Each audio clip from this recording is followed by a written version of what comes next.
किती अभ्यास केला तरी लक्षात राहत नाही, परंतु आपल्याच क्लासमधील काही अशी हुशार मुले असतात ती थोडासा अभ्यास करतात आणि खूप चांगले मार्क्स पडतात. नमस्कार, मी सुप्रिया थोरे. माझ्या युट्यूब चॅनलमध्ये मनापासून स्वागत आहे. तर आता एक्झाम चालू आहे आणि सगळ्यांची हेच प्रॉब्लेम आहे की आम्ही अभ्यास करतो आहे, परंतु ऐन टायमाला एक्झाममध्ये आम्हाला काही आठवत नाही. आम्ही खूप अभ्यास केलेला असतो, रिव्हिजनही केलेली असते, परंतु आम्ही एक्झाममध्ये लिहू शकत नाही. असे बरेच प्रॉब्लेम आपल्याला फेस करावे लागतात. तर एक्झाममध्ये आपल्याला कुठले कुठले प्रॉब्लेम्स येतात? एक्झाममध्ये मार्क्स कमी पडतात, यामध्ये बऱ्याच विद्यार्थ्यांचे खूप सारे प्रॉब्लेम असतात. त्यामध्ये bad writing, slow writing, cuts in answers, कधी कधी अभ्यास केलेला आठवतच नाही आणि कोणाला पेपरच कव्हर होत नाही. तर असे भरपूर प्रॉब्लेम्स हे स्टुडंट सोबत एक्झामच्या टायमाला होत असतात.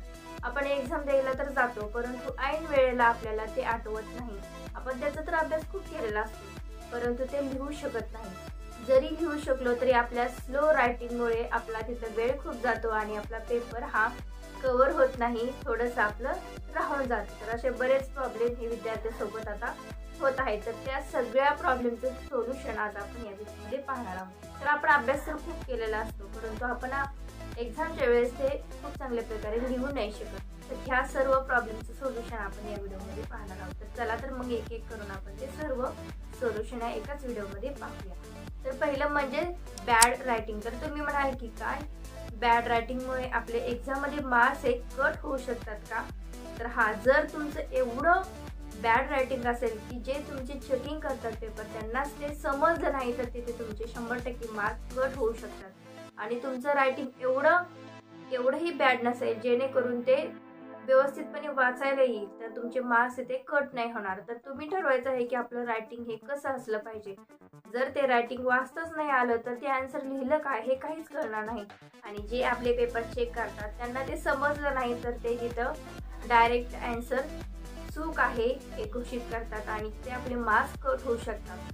मग आता ह्याच्यावरती काय सोल्युशन आहे बरं, की बॅड रायटिंग आहे ते कसं सुधारवायचं? तर तुम्ही काय करायचं आहे, कधी कधी तुमच्याकडे फ्री टाईम असतो, तर एक कागद आणि पेन घेऊन बसायचं आहे आणि चांगल्या प्रकारे तुम्ही ABCD तर तुम्हाला पहिल्यापासून शिकलेलंच आहात, तर तिथून तुम्ही सुरुवात करायची आहे की आपण अक्षर हे कसं वळणदार लिहू शकतो, किंवा तुम्ही कर्व्स लिहायला चालू करायचे आहेत, शेप्स लिहायला चालू करायचे आहेत.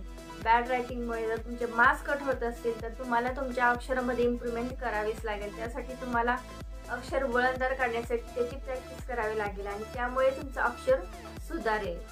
तर आता पहा, बॅड रायटिंग पहा, एवढंही तुमचं बॅड रायटिंग नसेल तर तुमचे मार्क्स तिथे काढले जाणार नाही. दुसरा असा आहे की स्लो रायटिंग. हा, बऱ्याचदा असं होतं की आपल्याला एक्झाममध्ये सगळ्या क्वेश्चनचे आन्सर येत असतात, परंतु आपला रायटिंगचा जो स्पीड आहे तो खूप कमी असतो आणि त्यामुळे आपला पेपरच कव्हर होत नाही आणि तिथं सगळं आपलं राहून जातं आन्सर लिहायचं आणि त्यामुळे आपल्याला मार्क्स कमी पडतात. तर पहा, स्लो रायटिंग हा भरपूर विद्यार्थ्यांसोबत प्रॉब्लेम होतो की रायटिंग खूप स्लो आहे. जर आपलं रायटिंग जर फास्ट करायचं असेल तर आपल्याला काय करायचे आहे, आपल्याला क्वेश्चन सीटची प्रॅक्टिस करायची आहे. पहा, क्वेश्चन सीट म्हणजे काय, जे मागच्या वर्षी झालेले आहेत क्वेश्चन किंवा एक क्वेश्चन बँक म्हणून येते तुम्हाला, ती घ्यायची आहे आणि त्याची प्रॅक्टिस करायची आहे. पहा, ज्यावेळेस तुम्ही प्रॅक्टिस कराल त्यावेळेस तुमची आपोआप प्रॅक्टिस होऊन जाईल आणि तुम्ही आपोआप फास्ट आन्सर लिहायला लागाल. तर त्यासाठी काय करायचं आहे, तुम्हाला आपलं रायटिंग फास्ट करायचं आहे. बऱ्याचदा असं होतं की आपण आन्सर लिहितो आणि आन्सर लिहून झाल्यावर आपल्याला कळतं की हे आन्सर ह्या क्वेश्चनचं नाही आहे आणि आपण मोठा कट तिथं लावतो. तर पहा, बऱ्याचदा असं विद्यार्थ्यांचं सोबत होतं. तर काय करायचं आहे, असे कट्स हे जास्त पेपर्समध्ये लावायचे नाही. त्यानुसार काय होतं, आपला पेपर हे अस्वच्छ दिसतो आणि त्यामुळे जे एक्झामिनर आहेत ते आपले मार्क्स कट करून जातात. तर आपण आपल्या जे आन्सर शीट असतं त्याचं जे मागचं जे पेज असतं ते बॅड रायटिंग म्हणून तिथं लिहायचं आहे आणि तिथं पूर्ण आठवायचं आहे अगोदर की ह्या क्वेश्चनचे आन्सर नेमकं काय आहे. तिथे आपले 2 मिनिटं जाऊ द्या, परंतु जर तुम्ही रॉंग आन्सर लिहित बसाल तर तिथे तुमचे 5-10 मिनिटं एक्स्ट्रा जाणार आहे. त्यामुळे काय करायचं, एकदा व्यवस्थितपणे आठवायचं आहे, त्याचे काय काय पॉईंट आहेत ते तिथं लिहायचे आहेत आणि नंतरच आपल्याला इकडे आन्सर लिहायचं आहे. बऱ्याचदा असं पण होतं. त्यामुळे काय करायचं आहे, आपल्याला शेवटचं बॅड रायटिंग म्हणून पेज ठेवायचं आहे आणि तिथं पॉईंट काढून आपल्याला व्यवस्थित आन्सर आठवून मगच आपल्याला इकडे लिहायचं आहे. हा, बऱ्याचदा असं होतं की मुले सिक्वेन्सने आन्सरिंग करत नाहीत आणि सिक्वेन्स चुकल्यामुळे तिथेही तुमचे मार्क्स 100% काढले जातात, कारण की सिक्वेन्सने आन्सर लिहिणं खूप महत्त्वाचं आहे. तुम्ही ए क्वेश्चनचा आन्सर लिहिला आणि डायरेक्ट तुम्ही सी क्वेश्चन लिहाल, बी क्वेश्चन तुम्ही नंतर लिहाल तर ते तुमचा सिक्वेन्स चुकला जातो. तुम्ही कुठलाही आन्सर लिहा परंतु ते सिक्वेन्सनेच लिहिलं पाहिजे. सिक्वेन्स चुकला तर तुमचे तिथे मार्क्स कट केले जातात.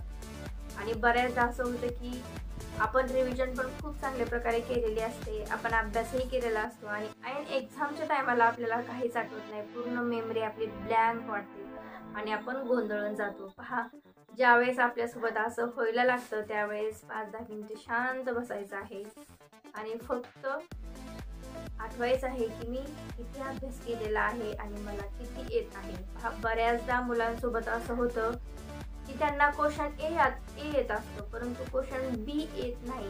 तर बी हा क्वेश्चन येतच नाही म्हणून मुले तिथंच थांबतात आणि आपला वेळ वाया घालवतात. तसं नाही करायचं. जेवढे क्वेश्चन आपल्याला येतात तेवढे फास्टमध्ये लिहून काढायचे आणि आपल्याला वाटते की ह्या क्वेश्चनचं आन्सर एवढंच आहे तर तिथे तुम्ही जागा पण सोडू शकता.